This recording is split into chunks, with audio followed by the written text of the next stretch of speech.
I am. How are you? You alright? Inadvertently, I'm wearing the official England in green.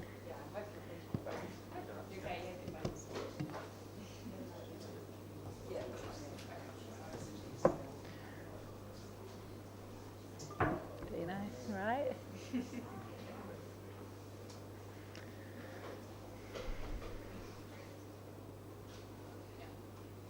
Okay, so we've got Charlotte Edwards, captain of the England women's cricket team here.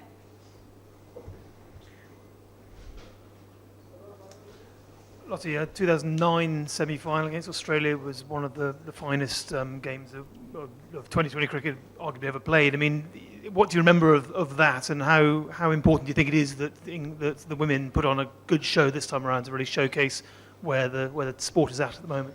Yeah, it has quite a similar feel actually to 2009. We didn't play that well through the group stages, and I guess we got Australia in the semis, which wasn't predicted probably at the start of the tournament, and we kind of went in not as favourites for that game. So it has a very similar feel to 2009. I hope we have the similar result tomorrow, and I really hope we put on a good spectacle for the game, because so far this tournament, you know, the wickets haven't been particularly great and conducive to, you know, proper stroke play for women's cricket. But I feel here at Dell we might have that tomorrow. And so on England's performances as well. I mean, obviously you're unbeaten, but a couple of slightly nervy wobbles going on there. How do you think you're all shaped up? We've tried not to dissect that game too much, to be fair. I mean, we've all seen how the wickets have played, and yeah, we would have liked to have got the runs quicker in Dharamsala, but we didn't. But I think we were back to our best in Chennai, which was pleasing. So going into this game, we're really confident and keep believing in how Mark Robinson wants us to play, is in this aggressive style of cricket, and hopefully, you know, that will stand us in good stead for tomorrow.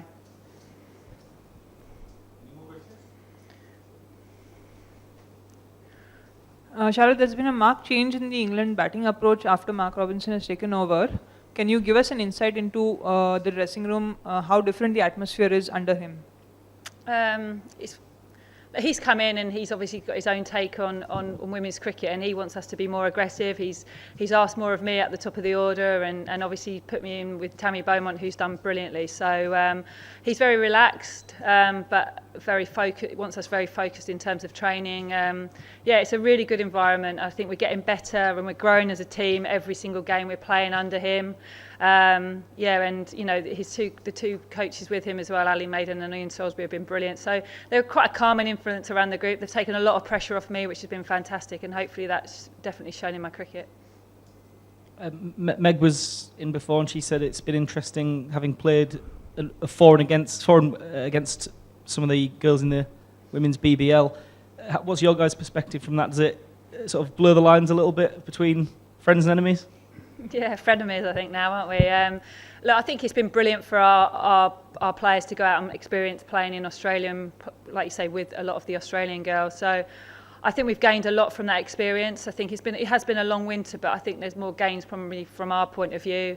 A lot of our girls perform brilliantly out there. So, you know, they're going in tomorrow really confident. They know a lot about the Australians. I think both teams know a lot about each other. So there's no hidden secrets. And, you know, I think it's going to be who plays best on the day tomorrow.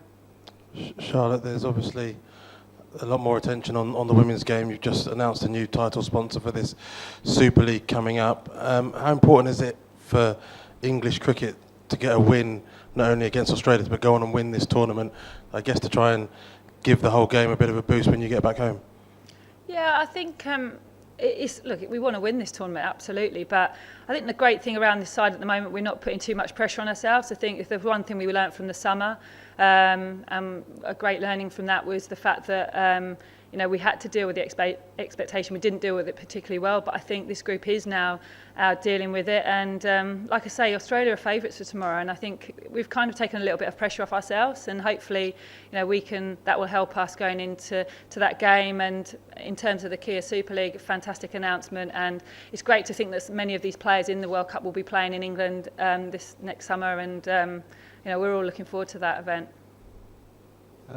Since the last T20 in Bangladesh, I think you guys have played 16 T20s, and you've not given a new cap in that time. And I think the ODI team, there's like one debut in the last 3 years. Is the talent not there, or is there a kind of a reluctance to bring fresh blood into the team? I mean, what would you put that down to? I think we've had a squad of about 20 players over that time, so I think we have rotated in that period of time.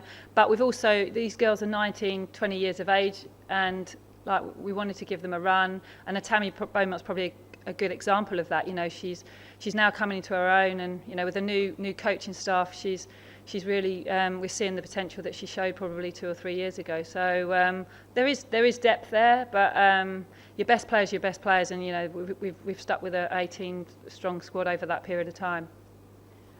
Lotte, just talking about your experience in the WBBL, and obviously the Women's Super League coming up, and the interest that's been gained in the tournament here. Would you like to see an IPL, a women's IPL, and what would that do to the women's game? Of course, we'd like to see an IPL, and I think what we'd like to see is Indian players playing in the WBBL and in the Women's Super League. You know, that's great for our game. You've seen some of the great players in India, and we want to see them all across the world as well. So, yeah, look, we'd love to play in an IPL. I think it'd be fantastic for women's cricket. You've seen what it's done to the men's game and how much teams and players have learnt from playing in that competition, and I think it would only be the next step for women's cricket, hopefully. Charlotte, you say that the new coach wants you and the rest of the players to be more aggressive in your intent. Is that just a case of trying to hit more boundaries, or is there more to it than that? I think there's far more to it. I think he wants us to hit more boundaries, but probably be, from my point of view, being more aggressive throughout my innings and not just get through the first 6 and then potentially knock it around. It's actually looking for the intent to score boundaries, and I guess hit 360. You know, he wants us all to have all these shots in our lockers so that we can bring them out at any point. And you know, I've seen how hard the girls have worked over sort of the last 2 months in South Africa and here, and yeah, you can see them improving day in, day out, and hopefully that translates into the games, and which it has done, and hopefully into tomorrow.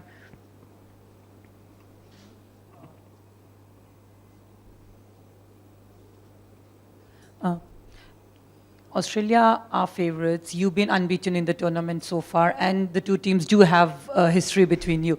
So how much does that history affect the teams when you play a crucial match like this, which is a knockout? And how much does the group stages matter when you take on each other in a crucial game like this? In terms of tomorrow, I think, you know, any England-Australia game, whether it's Ashes or World Cups, is going to be one of the biggest games you play in. So, you know, that's no different. So we've had experience of playing last summer, where we didn't play particularly well, but we still competed, and so we'll take a bit of confidence from winning this T20 series of the Ashes 2-1. In terms of the group rounds, they're all you've got to win. You know, you can't. I think now in women's cricket, you can't predict the semi-finalists now, which probably, I don't know, 10 years ago you could have predicted every team that would be in the semis. So it was great this tournament that it wasn't confirmed until the last round of games. So you've got to look to win every game, and whether it's a group game or a semi-final, it's no different. England, Australia is massive. Charlotte, for this group of players, do you think it's overdue to win a world event again? Yeah, look, you know, we're a talented squad. We've been in last two World Cup finals. Let's hope it's third time lucky, because there's certainly the hunger within the group to do that. But you know, we know we're going to have to play really, really well, because you know there's some fine teams out there, and you know, Australia is going to be a massive semi-final for us tomorrow. And from those sort of disappointments, is any things you've learned that you'll take into the game tomorrow? I guess not put too much pressure on ourselves. I think that's the one thing I've noticed around this group over the last 3 weeks or even 2 months, is much more relaxed and not putting too much pressure and expectation on ourselves, and hopefully, you know, that bodes well for what's coming up. Any injury concerns ahead of tomorrow?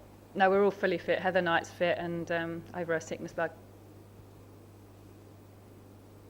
You mentioned you didn't think too much about the Dharamshala matches because of the wickets. But in terms of women's cricket and promoting the women's game, do you think that there should be more batting-friendly wickets, or the kind of wickets that we had, which actually gave us some exciting close games as well?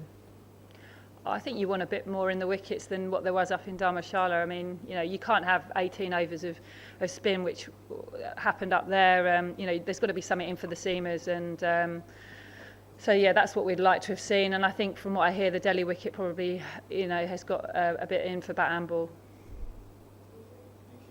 Thank you.